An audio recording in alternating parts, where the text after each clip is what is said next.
Hello and welcome to A Life of Compounding Interest. Thanks for joining us today.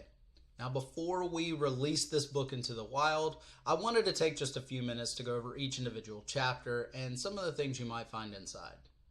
The chapter I wanted to cover today is called Set Your Goals. There's tons of information on setting goals out there, and a lot of it will start pointing you in the right direction. How we talk about thinking about these goals are in two phases. And one is your long-term goals or your strategic goals. These are goals that you're going to set as early as you possibly can so you can start working towards them. This is your end game, where you want to land when everything is said and done. But there's steps all along the way. A journey of 1,000 miles starts with the single step. These steps along the way are tactical goals. Really short-term and actionable steps that just move you in the right direction to that long-term strategic goal.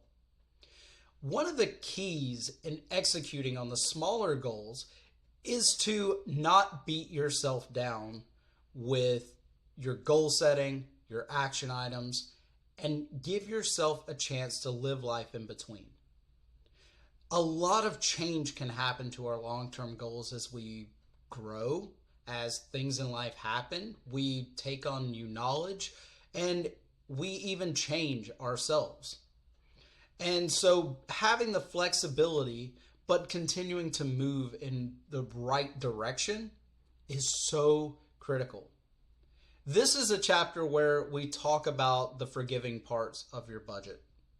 We talk a bit about, not only the FU money sentiment where how much money do you need to just tell everyone off, but we also talk about things in your daily budget like guilt-free spending. Because if your budget is so tight that it constrains everything that you want and enjoy, then you're never going to hit those long-term goals. Your goals are oppressive, they're not very fun, and really you have to enjoy this journey. And so you have to work in some level of flexibility and not just be rigid with your goals and your actions towards achieving them.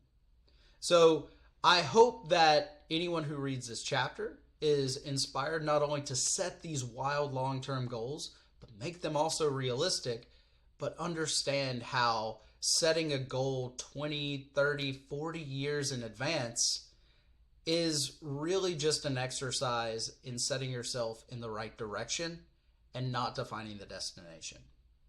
So we hope that you'll pick up a copy of the book, but don't forget to like and subscribe. Follow us for more. Check us out at lifeofcompoundinginterest.com, and we will see you in the next one. Thanks.